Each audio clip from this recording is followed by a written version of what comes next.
Welcome to the first episode of HR After Hours with Hope. I am your host, Hope Malvo. We have a co-host in the building today, Brad Dion. Hey, people. I'm glad to be on the show. Thank you, Hope, for having me. You're welcome. I already see we got Teron Means on. Teron Hey, Malvo. Malvo. My bad. Let's be clear. It's Hey, Malvo.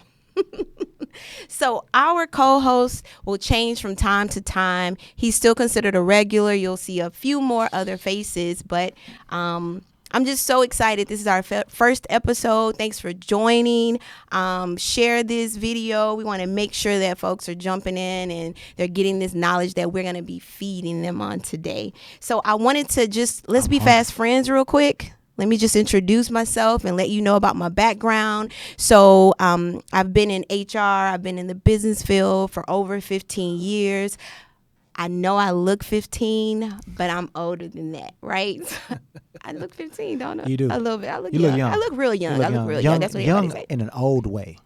Okay, I don't even know how to. Okay. Yeah, Okay, let's just move on because I don't know how to feel about that. Comment about what he said. Do I look young in an old way? And Teron Malvo's comments don't count. Yeah, they do. But anyway, so I've been in the business field, and what I've found is that my phone would ring about business questions and HR questions, and I was everybody's business coach, and I was doing all of this for free. So I'd always wanted to be an entrepreneur, so I was like, I'm going to start my own business. Well, I was blessed with that opportunity this year, and it has been phenomenal. It has been great. So this is just another layer to what I will be given to the people. But yeah, I started a company called Vo Professional Services, and it's been amazing. All things HR, all things business. And if you don't know, this is just a show where I'm just going to be shamelessly plugging everything that I do.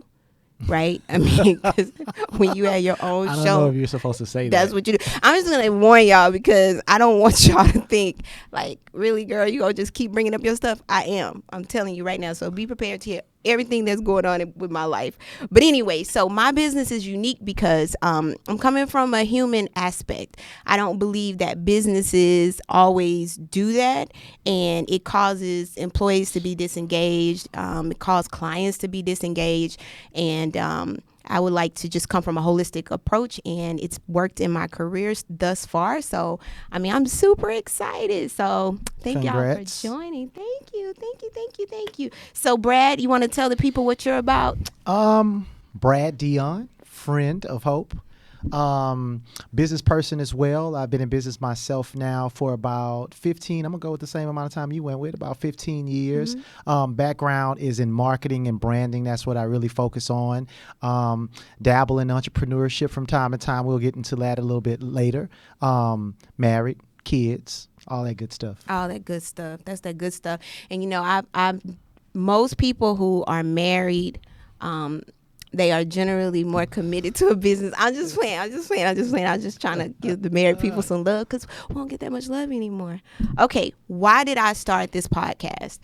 It's really, really simple. I wanted to create a platform where we could provide information. Not everyone receives information in the same way, and there's tons of outlets, but I wanted to be one of those outlets. I believe that my message is pretty unique, and I think it's clear, and I think most people, they get it. So I wanted to be able to bring something that was fresh and unique. So on this show, you're going to learn a lot. We have a lot in store for you, and the whole idea is to bring people up, people that want to be entrepreneurs for sure. I just have a love for people who believe in starting their own business and they want to know how to get it done. I know tons of entrepreneurs, and they're amazing people. They're some of the most amazing people because it takes a lot to run your own business. It takes a whole lot of faith and support. So I want to be that support system for you guys. Motivation, if you're looking for that, it's here as well. We'll be talking all things business. I just wanted a platform that would allow that to flow easily. But more importantly, It's HR after hours, because most people think HR is supposed to be in a corporate office. It's stuffy. Nobody wants to come in your office and talk to you. And I'm like, hey, we're just real people. You know, you can come talk to us. It's not a big deal.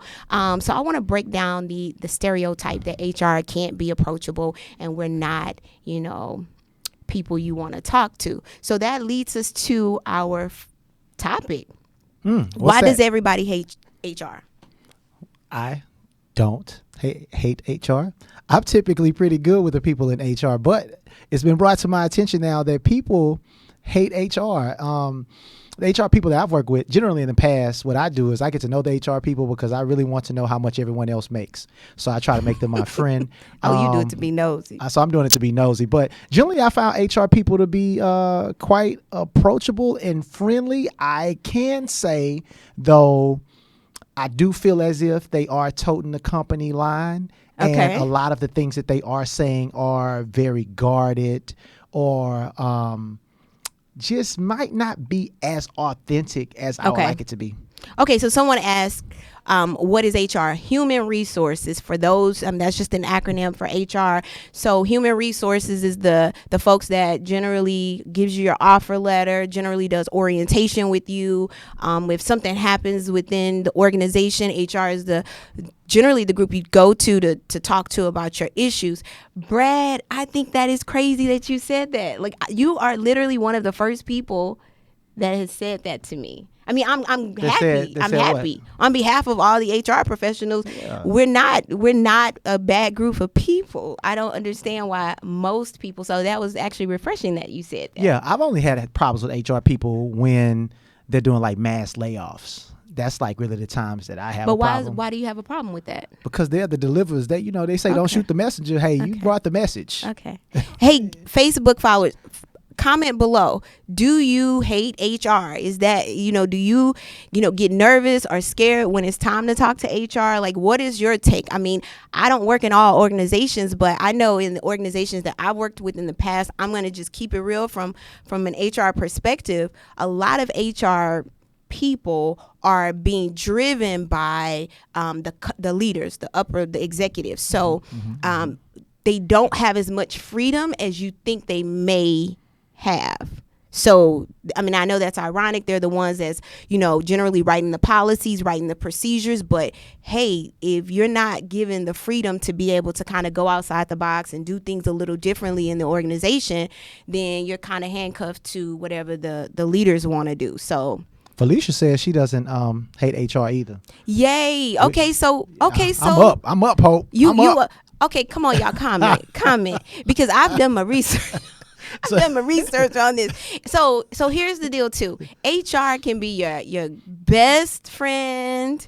It can be your greatest ally, or it could be your greatest enemy if you're not following, the rules and regulations. Like what type of rules?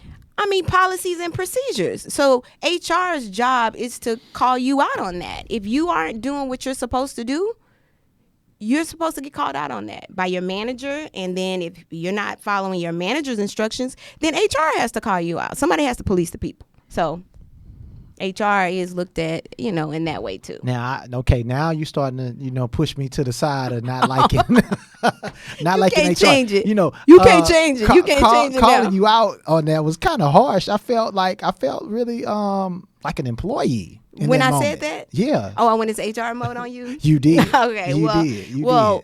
Most people I'm not going to say most people. There's a fair amount of people after they get on, with the company, they don't see HR anymore. Okay. Right. Mm-hmm. And so whenever something happens, something bad, like let's say, layoff, something that's not, favorable, layoff or, just reduction in staff or even maybe demotions or whatever, HR is normally the deliverer of that news. So the negative connotation is that, hey, something wrong. They've delivered that news to me twice, maybe 3 times. So Frankie Grant says the fake ones are easily noticeable and people don't tend to trust that. The ones who are transparent and genuine create the feeling of being trustworthy to bring problems to the forefront. Yes. So I pulled up an article from Her name is Liz Ryan. She wrote an article for Forbes magazine, and she also agreed that, you know, everybody hate HR, and her story is very much like a lot of HR professionals. A lot of HR professionals didn't actually go to school to be in HR. Sometimes you're just kind of thrown into that position, and you're like, okay, now I'm supposed to be sprinkling fairy dust everywhere, but I'm being made to police the people or write policies. It becomes very administrative and less about the people. Okay. So that's what you're talking about doing at Vogue. You're gonna be more about the people. Way more about the people, because let's just face it. Paper don't get work done. People do, and people come with a whole set of issues and problems. When you hire someone, you've hired that entire family that's attached to them. Like, your top performer is not performing at their best if they're going through a divorce. It's just not happening. And if you haven't made managers, if you haven't made yourself available to them, if you haven't gotten to know them, all you are worried about is the fact that their numbers are going down. That's not connecting with the people. You get what I'm saying? I get it. This just got deep. It's true. I felt something emotionally in my chest. I was like, whoa, the top performer not performing if they're going through a divorce. Okay. I mean, going through a divorce, or somebody's mom is going, cancer treatments. And I mean, you have to understand. So sometimes that's happening, and the manager gives, the write up to the HR person, and the HR person isn't asking these questions. Well, is anything personal going on? Do you know, they just, I mean, he's not performing. He's not hitting his number. Productivity is low. Let him go. So now he's going through a divorce and he got fired. That's just not the way to be. You know what I'm saying? So sounds like his wife is leaving him. It sounds yeah, she's gone. His wife is leaving him. Right, because he got fired? Oh, after he got fired, that was it. Last straw. Because he's already going through the divorce. Yeah. So, okay. I'm not saving that one. Okay. But... Hey y'all. I'm sorry I had to look at it so I could talk to y'all. I wanted this to be as interactive as possible. Okay, back to Liz Ryan. So Liz Ryan had been in the industry. She was an operations manager, customer service and operations before. And they just kind of threw in HR, and she was just thinking, hey, HR is going to be this wonderful, experience, and all I have to do is be the morale builder, which is what most people who know nothing about HR thinks. It is just about... I always thought it was like that. Yeah. I remember the first time I got a real HR job, I was like, I just like people. And the person that hired me was like, this job is very little about people. And I'm like, what? That was it's human resources. How is that possible? But it was true. Now, I would like to change that.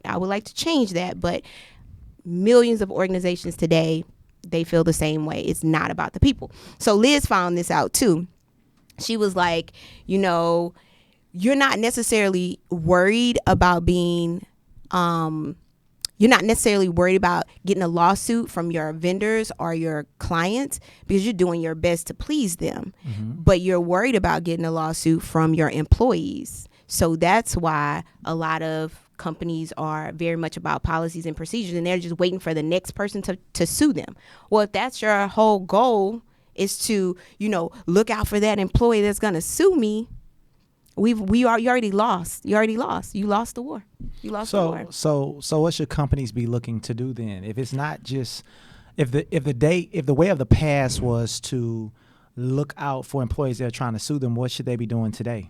I mean, today you got to just treat people like people. It's simple. Like, it's the same thing that keeps any other relationship intact.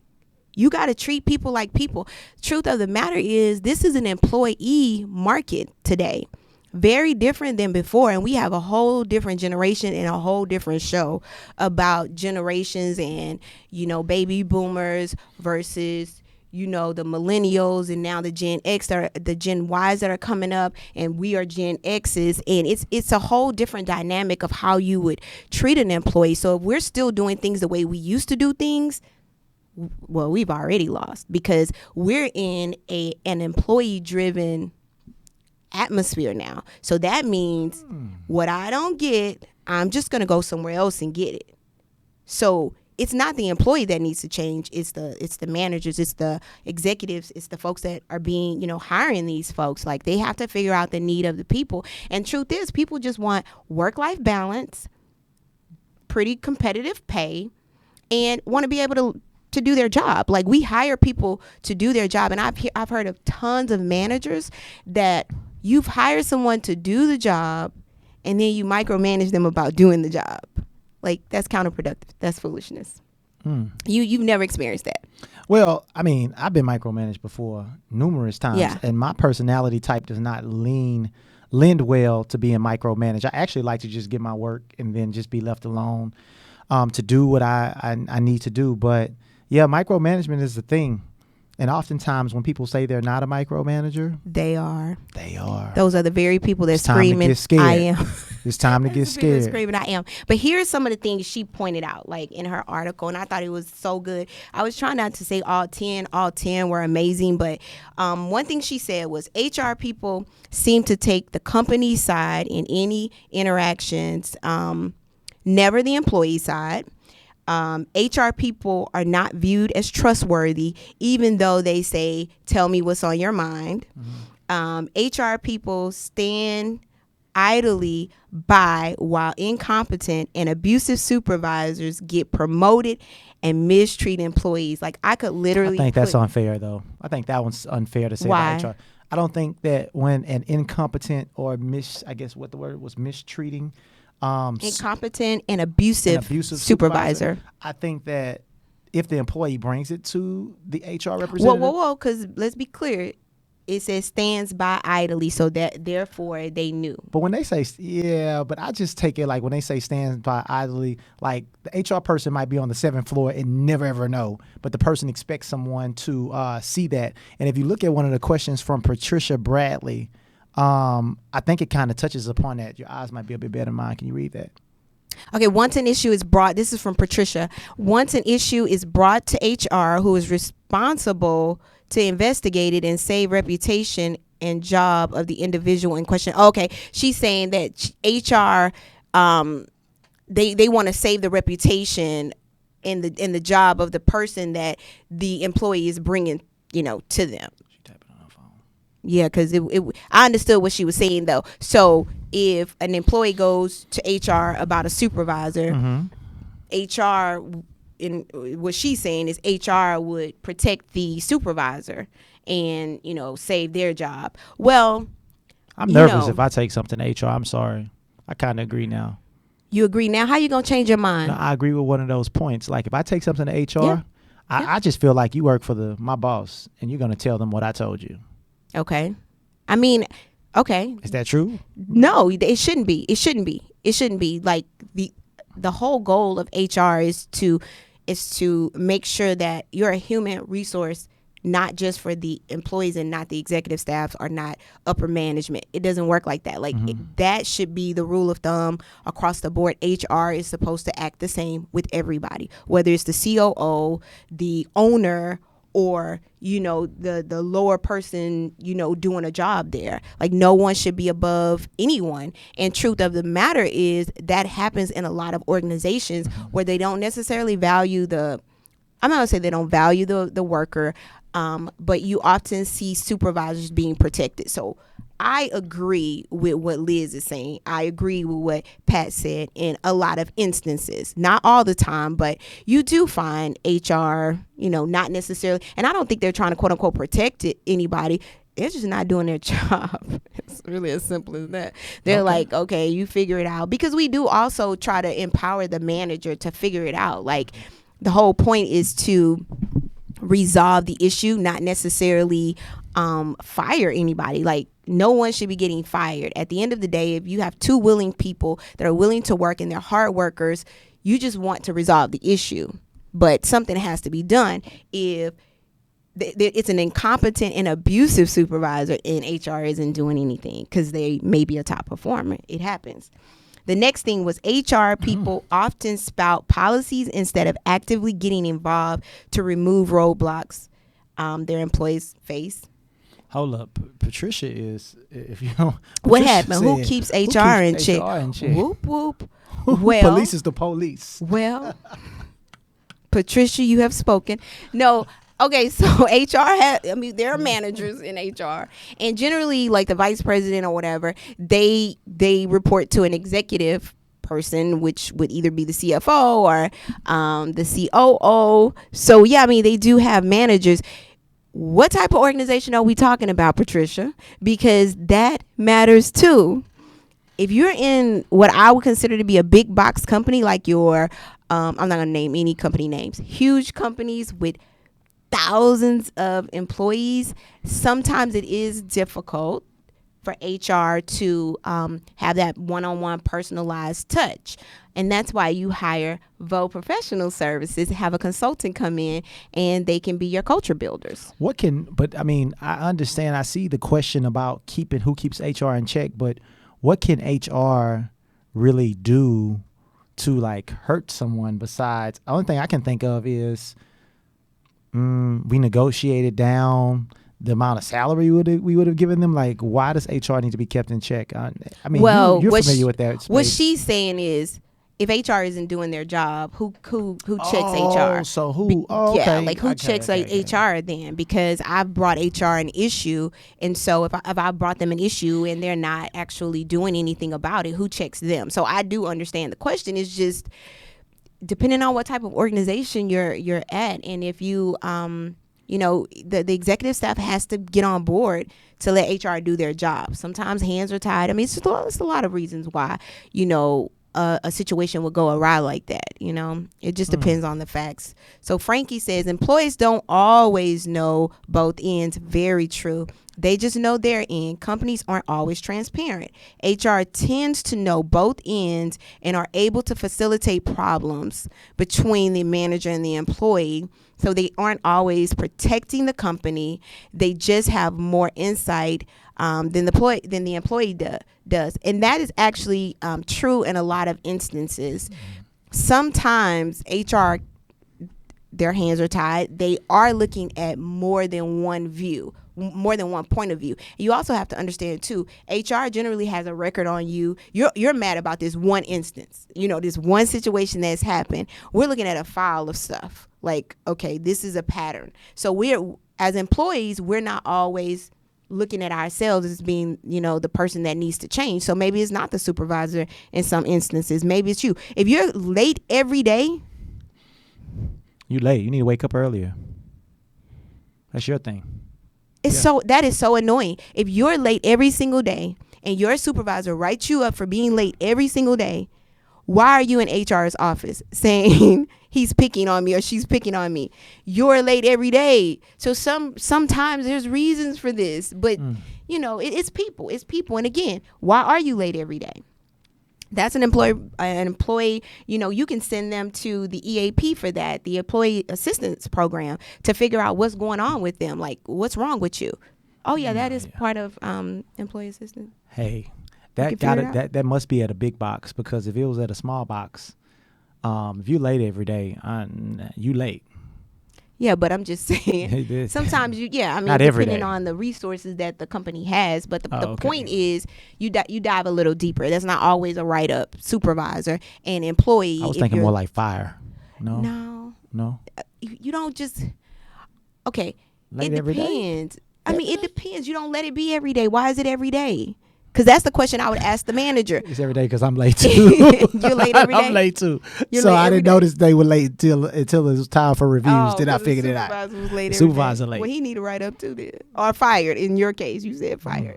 Okay, the next one is HR talks about policies, benefits, and other announcements rather than talking about culture, fear, trust, conflict, or any of the million human issues that arise in an organization. I mean,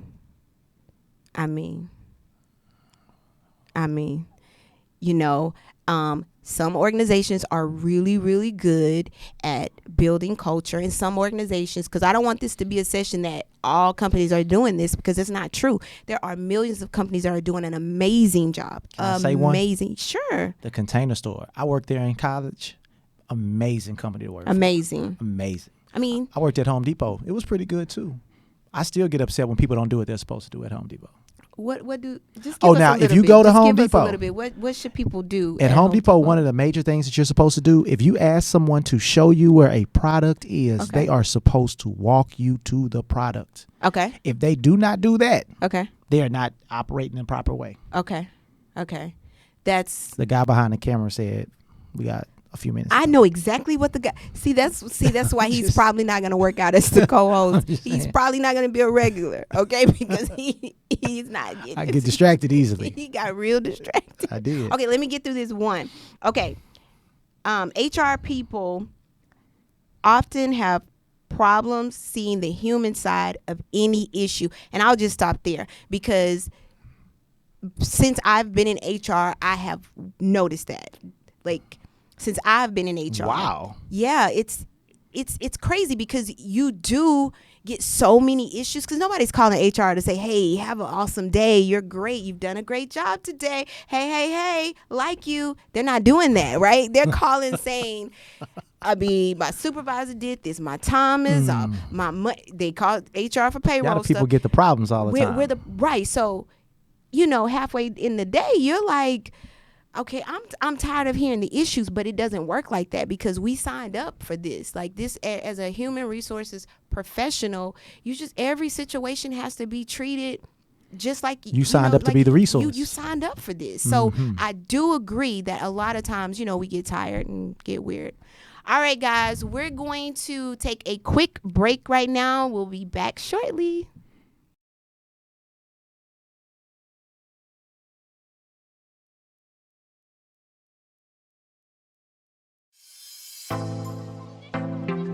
The human importance can be a fragmented existence.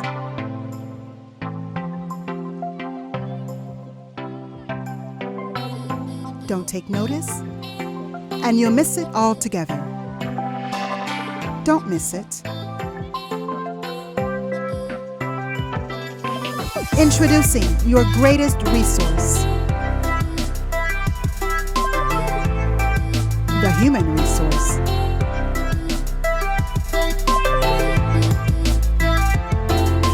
Vo Professional Services is putting the human back in human resource. So come along. Get back to human.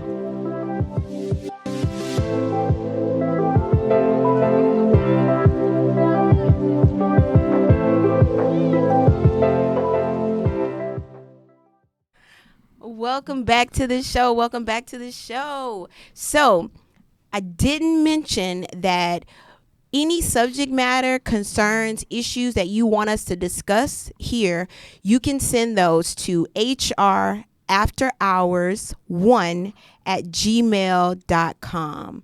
hrafterhours1@gmail.com. If you want to remain anonymous, as a matter of fact, if you don't want to remain anonymous, you can say you can use my name. Otherwise, we'll just talk about the issue. We won't bring up your name. Okay, so this is the part of the show where we have our entrepreneur spotlight. So normally we will have guests come in and they'll talk about their business. But for the first show, we thought it would be really cool to have Brad Dion, our co-host, be a part of the entrepreneur spotlight, because it will never happen again for him. He's not going to be able to promote his business here ever again. No, I'm just playing. Wow. So, Wow. So Brad, what have you been up to? By the way, I've been knowing Brad for over 15 years. I think I was like 20. Yeah, We're not gonna say ages. Yeah, Let's not say because ages. remember I look 15, so I don't really want to tell them my Without age. my locks, I look younger too. I don't want to really tell him my age, but I've been knowing him forever. It feels like him and his wife Danshika. We'll talk about the dance studio. I'll bring her on. Don't talk about her studio because that's her business, it. woman-owned business. So excited about what she has in store. But Brad, what have you been up to this time? Well, I want to say that I raised my eye. Well, This Well, time, I when mean, you you just said- have a lot of businesses, but that's okay. Come when on. you said Danshika, I was like, this is my spotlight. She has her own thing going on. What have I been up to this time with a, slight slug in there? I caught that. Today, I have been working on a food business. Okay. I have been working on it for some time now. It's something that we've talked about before in the past. It's called Nacho Monster. Nacho Monsters. Nacho Monster, where we prepare nachos according to the way that you like them. So I had been really working on that. Went through some entrepreneurial ups and downs, was hiring a chef to make me some custom cheeses, contracted this guy to do it. Ironically, he told me after he did it that he wanted to keep his recipes, which I thought was a bit interesting. Wow. But recently, as of yesterday, I was able to purchase a food truck. Awesome. And today I had my first catering job, which is why I'm dressed in this comic shirt. I didn't have time to change. I had to tell Hope, no disrespect to the show. I would normally dress a little bit more professional, Sad. but I think I'm going to go with this now. I think this might be my brand for the show. So I'm just working on getting this food business off of the ground. It's going to be tied to, it's going to include some really fun characters, the Nacho Monsters. They're going to be like a comic. There's going to be a comic strip that will come with every nacho that you buy. We're available once the truck is up and operating for birthday parties, your special event, your catering job, anything that you possibly could have where you might want to eat nachos of all different types, made to order according to the way you like. That was your commercial. That was a good one. good. That It was was a good one. good. It was a good Good one. It was a job. good one. So, okay. One, how did you get into making nachos? Oh, well, I have a buddy, and he owns some local clubs and eateries and things like that around Houston. And we're going to have him on the show. Now that I think about it. But anyway, won't say his name either right now. But and he offered me the opportunity to come out to some of his businesses and make money. And he told me some different options. And one of the options that I really like was the food option. Okay. And so I started off with a table, went out to some of his clubs, and I just started selling nachos. Now, I'm not a chef by any means. I'm not a cook by any means, but I did like nachos. And so after I made them the first week, I was like, okay, I got a couple of people to buy these things, you know. And then by the second week, I was shocked because of some of the same people came back and ate the nachos. And then I just kept going, and people started calling me the Nacho Monster. I thought that was weird at first, but I figured that the brand had successfully crossed over. On you. It grew on me. It grew on me. So now, just decided to take it a little bit more serious now. Yeah, I mean, I have actually eaten the Nacho Monsters nachos. They are amazing. I like anything cheese though, but they really are good. You do a really good job. You do a really good job. Thank you. Real quick, since this is about entrepreneurs. For those folks that want to get into the food industry or even just business, what advice can you give someone who's just starting out or even who's been in the business and just want to reinvent themselves? So two things, two. Okay. First one is persistence and tenacity. I combine them because I don't know if I think those words can be a bit interchangeable. So you just got to really stick to whatever you're going to do. You have to be tenacious about it and go after it. You cannot halfway do it.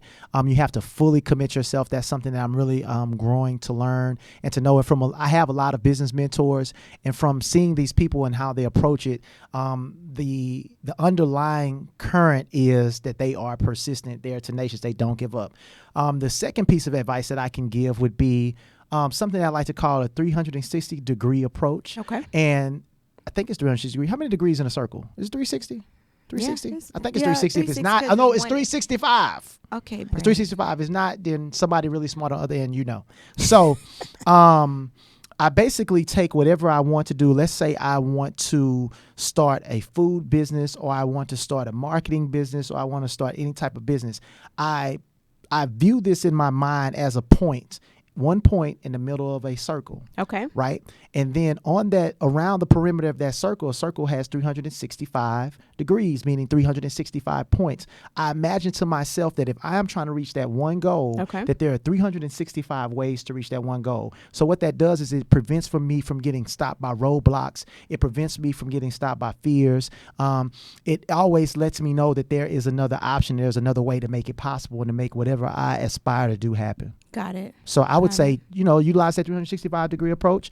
And whether you apply it to business, whether you apply it to marriage, whether you apply it to trying to potty train your dog, you probably can make it work. Okay. Mm-hmm. Perfect. Well, that's it for today, guys. Thank you so much for joining us. I also wanted to mention, if you want to advertise on the channel, you can also send me an email to hrafterhours1@gmail.com. Thank you so much for joining. Until next time.